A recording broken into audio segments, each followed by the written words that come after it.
Hello friend, good morning to all of you. આજના આ લેક્ચરની અંદર આપણે અર્થશાસ્ત્રમાં ધોરણ 12 અને પહેલા ચેપ્ટર વિશે ચર્ચા કરીશું. જે લાસ્ટ સેશનમાં તમને ખબર છે કે લાસ્ટ લેક્ચરની અંદર આપણે જે પહેલા ચેપ્ટરમાં જે કહેવાય કે આલેખ અને આકૃતિ વિશે ચર્ચા કરતા હતા. તો જોઈએ આ ચેપ્ટર વિશે. ઓકે, હવે તમે તમારી સ્ક્રીન ઉપર જોઈ શકો કે અર્થશાસ્ત્રમાં આલેખ, જેમાં આપણે લાસ્ટ લેક્ચરમાં આકૃતિ અને આલેખનો જે તફાવત હતો એ પણ સ્પષ્ટ કરેલો. તો આજના લેક્ચરની આપણે અહીંયા શરૂઆત કરીશું. તો ગયા લેક્ચરની અંદર આપણે આલેખ, આકૃતિ તેમજ સતત આવૃત્તિના ઉદાહરણો જોયા હતા, અસતત આવૃત્તિના ઉદાહરણો, અને એની સાથે અર્થશાસ્ત્રમાં આલેખનું અને આકૃતિનું જે મહત્ત્વ હતું એ પણ એના 6 પોઈન્ટો આપણે સ્પષ્ટ કરેલા.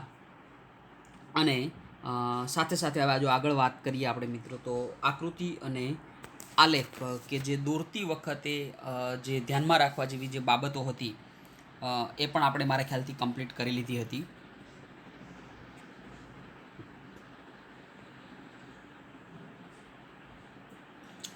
એક જ મિનિટ મિત્રો. તો આજના લેક્ચરની અંદર આપણે હવે આગળનો જે ટોપિક તમે જોઈ શકો પેજ નંબર 3 ઉપર, કે આકૃતિના પ્રકારો. મિત્રો મોસ્ટ આઈએમપી પ્રશ્ન પણ કહી શકાય, અને સાથે સાથે જે કહેવાય કે તમારા કન્સેપ્ટની દ્રષ્ટિએ પણ ઇમ્પોર્ટન્ટ પ્રશ્ન કહી શકાય. પહેલાં તો તમને અહીંથી પ્રશ્નો કેવા પૂછાઈ શકે એના વિશે જો આપણે વાત કરીએ. ઓકે, કેવા પ્રશ્નો અહીંથી પૂછાઈ શકાય જો એના વિશે આપણે વાત કરીએ, તો આકૃતિના પ્રકારો કેટલા, આવો તમને પ્રશ્ન પૂછી શકે. માત્ર ને માત્ર આવો જ પ્રશ્ન કે આકૃતિના પ્રકારો કેટલા. તો આપણે યાદ રાખીશું કે આકૃતિના કેટલા પ્રકારો, તો કે આકૃતિના 6 પ્રકારો. તો અહીંયા તમે જોઈ શકો 1, 2, 3, 4, 5 અને 6 એમ આકૃતિના આ 6 પ્રકારો આપણે જોઈ શકીએ. આવો પ્રશ્ન પૂછાય, કારણ કે ઘણીવાર એવું થાય કે વિદ્યાર્થીઓને ખબર નથી હોતી કે કેટલા પ્રકારો. તો ખાસ યાદ રાખીશું આકૃતિના પ્રકારો કેટલા, તો કે 6. સૌથી પહેલાં તમે જોઈ શકો ચિત્રાકૃતિ, છૂટાછવાયા બિંદુઓ અને વિકિરણ દર્શાવતી આકૃતિ, સમય આધારિત અને અન્ય પરિબળ આધારિત રેખા આકૃતિ, એના પછી વર્તુળ આકૃતિ, સ્તંભ આકૃતિ અને વૃતાંશ આકૃતિ. તો મિત્રો અહીંયા તમે જોઈ શકો કે જે 6 પ્રકારો અહીંયા 6 પ્રકારો મેં દર્શાવેલા આકૃતિના આ 6 પ્રકારો. આગળ એક મહત્વની લાઈન લખેલી તમે જોઈ શકો કે આ વિભાગમાં આપણે એટલે કે ધોરણ 12ની અંદર આપણે કઈ કઈ આકૃતિ વિશે સમજ મેળવીશું. તો એમાં તમે એક જોઈ શકો કે સમય આધારિત જે રેખાકૃતિ હતી, તો સમય આધારિત રેખાકૃતિ, સ્તંભ આકૃતિ, તમે જોઈ શકો અહીંયા સ્તંભ આકૃતિ, અને વૃતાંશ આકૃતિ એટલે કે વૃતાંશ આકૃતિ, જે છેલ્લો પ્રકાર, 6થો પ્રકાર આપેલો. આ 3 પ્રકારો વિશે આપણે અહીંયા સમજૂતી મેળવીશું. તો તમને એમ થશે કે સર ચિત્રાકૃતિનું શું, છૂટાછવાયા બિંદુઓનું શું અને વર્તુળાકૃતિનું શું, આ 3 આકૃતિનું શું? તો દોસ્તો આ 3 આકૃતિ જે આપણા સિલેબસમાં નથી, પરંતુ એક વાત અહીંયા આપણે ખાસ યાદ રાખીશું કે આપણે ખાલી આનું નામ યાદ રાખીશું. આના વિશે આપણે કોઈ સમજૂતી આ વિષયમાં અત્યારે મેળવવાના નથી. આપણે માત્ર 3 આકૃતિઓ વિશે ભણીશું: સમય આધારિત, સ્તંભકૃતિ અને વૃતાંશ આકૃતિ. તો આજના લેક્ચરની અંદર આપણે શરૂઆત કરીએ સમય આધારિત રેખા આકૃતિ. દોસ્તો સામાન્ય રીતે રેખા આકૃતિ 2 ચલ વચ્ચેના સંબંધની રેખા અને તેનો ઢાળ દર્શાવે છે. દાખલા તરીકે માંગ રેખાની અહીંયા વાત કરી અને પુરવઠા રેખા. તો દોસ્તો 2 ચલ, હવે આપણને ખબર છે કે 2 ચલ અહીંયા હોય, એક હોય સ્વતંત્ર ચલ અને બીજો હોય પરતંત્ર ચલ. તો 2 ચલ કયા કયા હોઈ શકે? તો આપણને ખબર છે કે આ તો સમયગાળો હોય, અને સમયગાળા સાથે સંકળાયેલ બીજું કંઈ પણ વસ્તી વૃદ્ધિ આપેલી હોય, વસ્તી આપેલી હોય, જે તે સમયનો જે કહેવાય કે ફુગાવાનો દર આપેલો હોય. તો આ 2 ચલ થઈ ગયા. એક થયો સમયનો અને બીજો થયો એની જે માહિતી આપવામાં આવે એનું. આ બંને વચ્ચેની સંબંધની રેખા કોણ દર્શાવે? સમય આધારિત રેખાકૃતિ. હવે જોઈએ કે જે બંને ચલ હતા, જેમાં તમે જોઈ શકો કે એક હોય એમાં સ્વતંત્ર ચલ અને બીજો જે ચલ આવે એ પરતંત્ર ચલ. દોસ્તો સ્વતંત્ર ચલ એટલે કે ઇન્ડિપેન્ડન્ટ હોય, એને કોઈની ઉપર લેવા દેવા નહીં, એ કોઈના ઉપર આધાર રાખતો નથી, એને આપણે સ્વતંત્ર ચલ કહીએ. જ્યારે પરતંત્ર ચલની જો વાત કરીએ તો પરતંત્ર ચલ એ સ્વતંત્ર ચલ ઉપર શું હોય? આધારિત હોય. તો અહીંયા ચોખ્ખું તમને કહી દીધું કે સ્વતંત્ર ચલ જે એક્સ ધરી ઉપર દર્શાવીશું અને પરતંત્ર ચલ વાય ધરી ઉપર દર્શાવીશું. તો પ્રશ્ન પૂછાઈ શકે કે પરતંત્ર ચલ કઈ ધરી ઉપર દર્શાવવામાં આવે છે? તો વાય ધરી ઉપર. અને સ્વતંત્ર ચલ તો કે એક્સ ધરી ઉપર દર્શાવવામાં આવે છે. સમયના સંદર્ભમાં કોઈ એક ચલના સ્વયં સ્પષ્ટ વલણો દર્શાવતી આકૃતિ અર્થશાસ્ત્રમાં વારંવાર વપરાય છે. દાખલા તરીકે વિવિધ વર્ષોની વસ્તીની સંખ્યા, એટલે કે અલગ અલગ સમયગાળામાં જે વસ્તી હોય એની વાત કરી.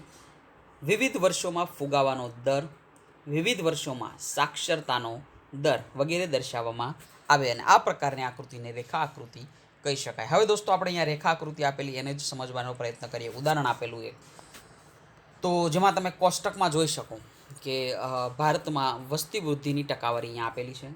એમાં સમયગાળાની અહીંયા વાત કરી અને બીજું આપેલું દાયકા માટેનો વસ્તી વૃદ્ધિ દર ટકામાં આપેલો. તો તમે જુઓ કે અલગ અલગ સમયગાળા માટે 51-61માં 21.64% હતો, એવી રીતે 61-71માં 24.80 અને છેલ્લે 1-11માં 17.64% વસ્તી વૃદ્ધિ દર હતો. હવે આમાં આપણે જો સમજવાની કોશિશ કરીએ તો કે સમયગાળો બે માહિતી હોય, એક સ્વતંત્ર હોય અને બીજી પરતંત્ર હોય. તો સમયગાળો એ સ્વતંત્ર માહિતી કહી શકાય, એને કોઈની સાથે કંઈ લેવા દેવા નહીં.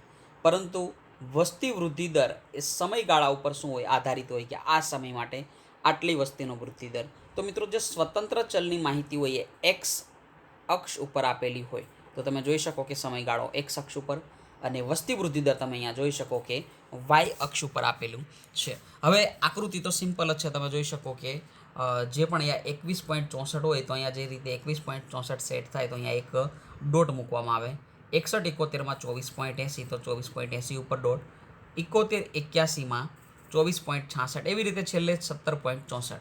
અને આ બધાને શું કરવામાં આવે, એક સ્કેલ વડે બધા પોઈન્ટને જોઈન્ટ કરવામાં આવે એટલે આપણને મળી જાય સમય આધારિત રેખા આકૃતિ. અને એક સ્ત્રોતની પણ આપણે વાત થઈ હતી ધ્યાનમાં રાખવાના મુદ્દામાં કે ભારતની વસ્તી ગણતરી કે જે પણ માહિતી તમે ક્યાંથી કયો સ્ત્રોતથી તમે લાવ્યા છો એકવાર દર્શાવવું, જેથી માહિતીમાં શું થાય કે કોઈને કોઈ અહીંયા શંકા ઊભી ન થાય. તો દોસ્તો અહીંયા જે પહેલો પ્રકાર હતો સમય આધારિત રેખા આકૃતિ, એના વિશે આપણે ચર્ચા કરી. અને તો સૌથી પહેલાં આગળ વધતા પહેલાં આપણે એકવાર સ્વ અધ્યયન કરી લઈશું. સમય આધારિત રેખા આકૃતિ તમે મોબાઈલની સ્ક્રીન ઉપર પણ જોઈ શકો અને તમારી પાસે બુક્સ હોય તો એમાંથી એકવાર એનું વાંચન કરી લઈશું. 2 મિનિટની, 2 થી 3 મિનિટનો સમય. So please friend, read it.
Okay મિત્રો, મારા ખ્યાલથી તમે પહેલો પ્રકારનો સ્વાધ્યાયન કરી લીધું હશે. ટોટલ અહીંયા આપણે આકૃતિના 6 પ્રકારો આપણા સિલેબસમાં નથી. 6માંથી માત્ર 3 પ્રકારો આપણા સિલેબસમાં છે, જેમાં એક વિશે આપણે ચર્ચા કરી લીધી. અને હવે જોઈશું બીજો પ્રકાર, સ્તંભ આકૃતિ. મિત્રો, અહીંયા સ્તંભ આકૃતિ જે વાત કરવામાં આવે તો સ્તંભ આકૃતિના પણ બીજા 3 પ્રકારો છે. ખાસ યાદ રાખીશું, સ્તંભ આકૃતિના પણ બીજા 3 પ્રકારો: સાદી સ્તંભ આકૃતિ, પાસેની અને વિભાજિત સ્તંભ આકૃતિ. દોસ્તો, અહીંયા એક પ્રશ્ન થાય કે તમને યાદ રાખવામાં તકલીફ પડી શકે, પણ આપણે સિમ્પલ યાદ રાખીશું કે આકૃતિના 6 પ્રકારો આપણા સિલેબસમાં નથી. આપણા સિલેબસમાં માત્ર 3 પ્રકારો. 3 પ્રકારોમાં એક આપણે જોઈ લીધું જે, અને એના પછી બીજો પ્રકાર સ્તંભ આકૃતિના બીજા 3 પ્રકારો, અને પછી છેલ્લે એક વૃતાંશ આકૃતિ, જે ત્રીજો પ્રકાર આપણે પછી જોઈ લઈશું. તો અત્યારે આપણે જોઈએ સ્તંભ આકૃતિ અને તેના પ્રકારો. સ્તંભ આકૃતિ કોઈ એક ચલના મૂલ્યની વિવિધ વિભાગો વચ્ચેની વહેંચણી દર્શાવે છે. કઈ રીતે? દાખલા તરીકે, જુદા જુદા સમયે દેશમાં સાક્ષરતાનું પ્રમાણ, અથવા સ્ત્રી પુરુષોમાં કોઈ એક સમયે સાક્ષરતાનું પ્રમાણ. દોસ્તો, તમે જોઈ શકો કે અલગ અલગ વિભાગો હોઈ શકે, કે જુદા જુદા સમયે સાક્ષરતાનું પ્રમાણ, અથવા સ્ત્રી અને પુરુષ, જો આ બે વિભાગ પડી ગયા, વિવિધ વિભાગો વચ્ચેની વહેંચણી, એટલે કે બે વિભાગ, સ્ત્રીનો વિભાગ, પુરુષનો વિભાગ, સ્ત્રીઓમાં સાક્ષરતાનું પ્રમાણ અને પુરુષોમાં સાક્ષરતાનું પ્રમાણ. આવી આકૃતિ ઊભા કે આડા સ્તંભો વડે દોરીને દર્શાવાય. મિત્રો, તમને થાય ઊભા કે આડા સ્તંભો મીન્સ, તમને હું આકૃતિ બતાવી દઉં એટલે વધારે ખ્યાલ આવશે. યસ, અહીંયા તમે જોઈ શકો આગળના પેજ ઉપર, પેજ નંબર 5 ઉપર અહીંયા એક ઉદાહરણ આપેલું. તો આની અંદર જે સ્તંભ છે એ ઊભા છે, તમે જોઈ શકો ઊભા સ્તંભ આપેલા છે. પરંતુ આજે તમને ખબર છે કે કોમ્પ્યુટર અને ટેકનોલોજીની મદદથી આડા સ્તંભ પણ દોરવામાં આવે. આડા સ્તંભ એટલે કે વાય અક્ષ ઉપર આ દોરવામાં આવે. પણ નોર્મલી આપણે યાદ રાખીશું કે આપણે ઊભા સ્તંભ દોરીને જ આ આકૃતિ દોરીશું. ઓકે, દરેક વિભાગ કે સમય માટે એક જુદો સ્તંભ દોરવામાં આવે છે. મિત્રો, દરેક વિભાગ, સ્ત્રી અને પુરુષ વિભાગ, તો સ્ત્રી માટે અલગ સ્તંભ હોય, પુરુષો માટે પણ અલગ સ્તંભ હોય. તે સ્તંભની ઊંચાઈ એટલે કે એની જે લંબાઈ હોય તે વિભાગ અને સમય માટે ચલનું મૂલ્ય દર્શાવે છે. મિત્રો, જો સ્તંભની લંબાઈ વધારે હોય, ઊંચાઈ એની વધારે હોય, તો આપણે કહી શકાય કે એનું જે ચલનું મૂલ્ય છે એ વધારે છે. આમ સ્તંભોની ઊંચાઈ લંબાઈ દ્વારા ચલના મૂલ્યની વિવિધ વિભાગો કે સમયગાળા વચ્ચે સરખામણી થઈ શકે. અને તમને ખબર હશે કે જે સ્તંભની લંબાઈ વધારે ત્યાં ચલનું મૂલ્ય વધારે છે, જે સ્તંભની ઊંચાઈ નીચી હોય અથવા તો ટૂંકી હોય એની લંબાઈ, ત્યાં એનું મૂલ્ય ઓછું હોય. આવી રીતે તમે સરખામણી પણ કરી શકો છો. હવે આગળ જોઈશું કે સ્તંભ આકૃતિ સામાન્ય રીતે 3 પ્રકારની જોવા મળે, જે આપણને ખબર છે કે સૌથી પહેલાં સાદી સ્તંભ આકૃતિ, પાસેની અને વિભાજિત સ્તંભ આકૃતિ. 3 પ્રકારો: સાદી, પાસેની અને વિભાજિત. દોસ્તો, સૌથી પહેલાં આપણે વાત કરીશું સાદી સ્તંભ આકૃતિ. સાદી સ્તંભ આકૃતિ કોઈ એક આધાર, જેમ કે કોઈ પ્રદેશ હોય, સમયગાળો હોય વગેરે ઉપર કોઈ ચલનું મૂલ્ય દર્શાવે છે. તો મિત્રો, સાદી સ્તંભાકૃતિ છે જેમાં એક જ માહિતી આપેલી હશે, જ્યારે વિભાજિત હોય અથવા તો પાસેની હોય ત્યાં એક કરતાં વધારે માહિતી આપવામાં આવશે. આ આકૃતિ વિવિધ પ્રદેશો અને સમયગાળા વગેરે માટે ચલના મૂલ્યની સરખામણી આકર્ષક રીતે રજૂ કરવામાં આવે છે. ઉદાહરણ જોઈશું એટલે આપણે હમણાં ક્લિયર થઈ જશે. ઉદાહરણ આપેલું, કોઈ એક દુકાનમાં દર મહિનામાં ચોકલેટ બોક્સનું વેચાણ. મિત્રો, અહીંયા એક જ માહિતી આપેલી, ચોકલેટ બોક્સનું વેચાણ. તમને એવું નથી કીધું કે નાના ચોકલેટ બોક્સનું વેચાણ, મધ્યમ બોક્સનું વેચાણ કે મોટી સાઇઝના બોક્સનું વેચાણ. આવી રીતે અલગ અલગ ભાગ નથી પાડવામાં આવેલા. તો જ્યારે કોઈ એક જ માહિતી આપવામાં આવેલી, કોઈ વિભાગો પાડેલા ન હોય, ત્યારે આપણે સાદી સ્તંભાકૃતિ દોરીશું. હવે અહીંયા તમે જોઈ શકો કે જાન્યુઆરી ફેબ્રુઆરીમાં 35 એકમ હતા, 60 હતા, અને છેલ્લે નવેમ્બર ડિસેમ્બરમાં 30 એકમનું વેચાણ થયેલું, 30 બોક્સનું. તો તમે જોઈ શકો કે અહીંયા 35, તો જાન્યુઆરી ફેબ્રુઆરી માટે અહીંયા જે સ્તંભ લીધેલો એ 35નો લીધો.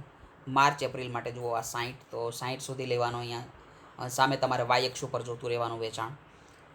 મે જૂનની વાત કરી તો 65, 65, તો અહીંયા 65, 40, 50 અને છેલ્લે અહીંયા 30. તો આવી રીતે એક જ જે સ્તંભ હોય, જે કહેવાય કે એક જ જે વેચાણ હોય, એને પોતાના સ્તંભ વડે દર્શાવવામાં આવે. અને અહીંયા તમે વચ્ચે શેડ પણ કરી શકો, અહીંયા બ્લેક કલરનો કરેલો, અથવા તો તમને ઈચ્છા થાય તમે કોઈ નિશાની, ચોકડીની નિશાની કરી શકો, પ્લસની નિશાની કરી શકો, કોઈ પણ નિશાની લઈ શકો. એના પછી આગળ જોઈએ તો બીજો પ્રકાર જે અહીંયા પાસ પાસેની સ્તંભાકૃતિ, પરંતુ પહેલો પ્રકાર બીજા પ્રકારમાં આપણે ગયા પહેલાં એક 2 થી 3 મિનિટના સમયની અંદર તમે સ્તંભાકૃતિ અને જે તેનો પહેલો પ્રકાર સાદી સ્તંભાકૃતિ એના વિશે એકવાર સમજ મેળવી લેશો. So please friend continue.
Okay મિત્રો, તો મારા ખ્યાલથી તમે સ્તંભાકૃતિ વિશે સ્વાધ્યાયન કરી લીધું છે અને હવે બીજો પ્રકાર પાસ પાસેની સ્તંભ આકૃતિ.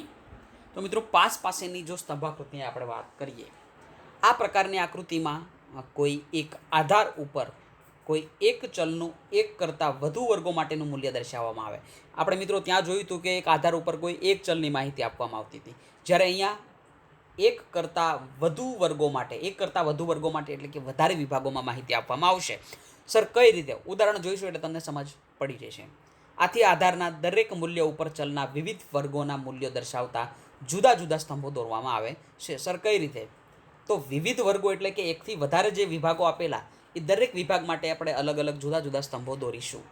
ધારો કે સમયગાળો એ આધાર હોય. આપણને ખબર છે કે સમયગાળો એ આધાર હોય છે, જ્યારે સાક્ષરતા એ ચલ હોય છે. તો સાક્ષરતામાં તમને ખબર હોય કે સ્ત્રીઓની સાક્ષરતા, પુરુષોની સાક્ષરતા, આમ બે અલગ અલગ વિભાગો આપવામાં આવે. તો વિવિધ સમયગાળા દરમિયાન સ્ત્રીઓ તથા પુરુષોમાં સાક્ષરતાનું જે પ્રમાણ હોય તે જોવા માટે આવી આકૃતિ દોરાય. આવી એટલે કે પાસ પાસેની સ્તંભાકૃતિ. આમ સ્ત્રી અને પુરુષ વર્ગના સ્તંભ કોઈ એક વર્ષ માટે પાસ પાસે દોરાય છે. અને આકૃતિને આકર્ષક બનાવવા તમે દરેક વર્ગના સ્તંભને અલગ અલગ રંગ અથવા તો શેડથી દર્શાવી શકો છો. સર, કઈ રીતે? તમે એકવાર ઉદાહરણ સમજશો એટલે આખો ટોપિક ક્લિયર થશે. હવે અહીંયા તમે જોઈ શકો કે બે ચલ હોય. એક જે કહેવાય કે સ્વતંત્ર ચલ એટલે કે જે સમયગાળો આપેલો હોય, અને પરતંત્ર એટલે કે તમે જોઈ શકો નાના બોક્સનું, મધ્યમ બોક્સનું અને મોટા બોક્સનું, એમ એક કરતાં વધારે વિભાગોની માહિતી તમે અહીંયા જોઈ શકો છો. હવે સમજો કે એક કરતાં વધારે વિભાગો હોય એટલે કે સ્વાભાવિક તમારે પાસ પાસેની સ્તંભાકૃતિ તમે અહીંયા જોઈ શકો. અને એમાં અલગ અલગ કલરથી દો કે શેડ આપેલા છે. બ્લેક કલર આપેલો એટલે કે નાના બોક્સનું વેચાણ બતાવે. આવી રીતે જે લાઈનો આપેલી, શેડ આપેલો મધ્યમ સાઇઝ, મધ્યમ બોક્સના વેચાણ, અને મોટી સાઇઝ માટે આવી રીતે લાઈનો આપવામાં આવેલી. તો દોસ્તો, અહીંયા જે આકૃતિ આલેખ હતો એ સ્પષ્ટ છે કે જે માહિતી ઉપર આપેલી કે જાન્યુઆરી ફેબ્રુઆરીમાં 30, તો 30ની સામે રાય સ્તંભ, 15 અને 25, એવી રીતે 40, 25, 50, એવી રીતે 50, 25, 35, 25, 15 અને છેલ્લે 10, 40, 20 અને 25, 60, 40 અને 20. તો મિત્રો, આવી રીતે જે સ્તંભ અહીંયા દોરવામાં આવેલા, અને જે પાસેના સ્તંભ ત્રણ માહિતી આપેલી તો 3 સ્તંભ આપેલા છે. જો 2 માહિતી હોય તો અહીંયા 2 સ્તંભ જ દોરવામાં આવે, અને જો 1 માહિતી આપેલી હોય તો એ સાદી સ્તંભાકૃતિ થઈ ગઈ, એટલે કે માત્ર ને માત્ર 1 સ્તંભ દોરવામાં આવે. તો અહીંયા જે આપણે વાત કરી કે પાસ પાસેની સ્તંભાકૃતિ, તો ફરીવાર તમારા માટે 2 થી 3 મિનિટનો સમય, કે જેની અંદર તમે શું કરશો તો પાસ પાસેની સ્તંભાકૃતિનો એકવાર સ્વાધ્યાયન કરી લેશો. So please continue.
ઓકે મિત્રો, મારા ખ્યાલથી તમે આનું પણ સ્વાધ્યાયન કરી લીધું છે. અને હવે છેલ્લે આપણે જોઈશું વિભાજિત સ્તંભ આકૃતિ. આ જે કહેવાય કે બીજા પ્રકારનો જે છેલ્લો પ્રકાર આપણે જોઈશું વિભાજિત સ્તંભ આકૃતિ. જ્યારે સ્તંભ આકૃતિના દરેક સ્તંભના મૂલ્યને 1 થી વધુ પેટા વિભાગોમાં વહેંચવામાં આવે. જો ત્યાં વિભાગોની વાત કરી હતી, અહીંયા પેટા વિભાગોની વાત કરી, ત્યારે વિભાજિત સ્તંભાકૃતિ દોરવામાં આવે છે. હવે અહીંયા વાત થાય કે કેવી રીતે, તો સ્તંભના પેટા વિભાગોને અલગ અલગ રંગો અથવા શેડથી આકર્ષિત કરવામાં આવે, જે આપણે હમણાં જોયું હતું. હવે અહીંયા જે ઉદાહરણ આપેલું એને સમજવાની કોશિશ કરીએ તો દર 2 મહિનાના ગાળામાં ગ્રામ્ય અને શહેરી વિસ્તારોમાં ચોકલેટ બોક્સનું વેચાણ. જો અહીંયા ચોકલેટ બોક્સના કોઈ ભાગ પાડવામાં આવેલા નથી, આપણે ઉપર જોયું હતું કે પાસેની સ્તંભાકૃતિમાં ચોકલેટ બોક્સના વિભાગ પાડવામાં આવેલા હતા. અહીંયા ચોકલેટ બોક્સના કોઈ વિભાગ નથી, પણ એના પેટા વિભાગ ગ્રામ્ય અને શહેરી ક્ષેત્રમાં પાડવામાં આવેલા. અને એવી રીતે અહીંયા માહિતી તમે જોઈ શકો કે એક જ સ્તંભ, વિભાજિત સ્તંભાકૃતિમાં એક જ સ્તંભ હોય અને એક જે સ્તંભ હોય એને જ શું કરવામાં આવે, અંદરથી વિભાજિત કરવામાં આવે. અહીંયા જોઈ શકો કે જે ગ્રામ્ય વેચાણ હતું એ બ્લેક કલરના રંગથી દર્શાવવામાં આવેલું, કાળા રંગથી, અને શહેરીનું જે વેચાણ હતું એ આવી રીતે શેડ લાઇન કરવામાં આવેલી. તો જે 30 અને 40માં તમે જોઈ શકો કે ઉપર આપેલું છે કે ઉદાહરણની અંદર કે ગ્રામ્યમાં 30 બોક્સનું વેચાણ હતું અને 40 બોક્સનું વેચાણ શહેરમાં હતું, અને બંનેનો સરવાળો કરતો તમને જે 70 મળતું હતું. તો એ પ્રમાણે ટોટલ અહીંયા 70ની સામે શું થાય, શોર્ટ આઉટ થઈ શકે. એવી રીતે દરેક વિભાગો વિશે અહીંયા માહિતી આપવામાં આવેલી. આપણે દરેક વિશે માહિતી નથી મેળવતા કારણ કે આ સિમ્પલ છે, અને એક સ્તંભ વિશે માહિતી મેળવો એટલે તમને બધું મારા ખ્યાલથી આવડી જ જાય. તો મિત્રો, અહીંયા આપણે વાત કરી વિભાજિત સ્તંભાકૃતિ. ફરીવાર તમારા માટે 2 થી 3 મિનિટનો સમય કે જેની અંદર તમે વિભાજિત સ્તંભાકૃતિનો એકવાર સ્વાધ્યાયન કરી લઈશું.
ઓકે દોસ્તો, હવે આગળનો ટોપિક જે તમે જોઈ શકો કે સ્તંભ આકૃતિ દોરતી વખતે ધ્યાનમાં રાખવાની બાબતો કે જે આપણે નેક્સ્ટ લેક્ચરથી કન્ટિન્યુ કરીશું.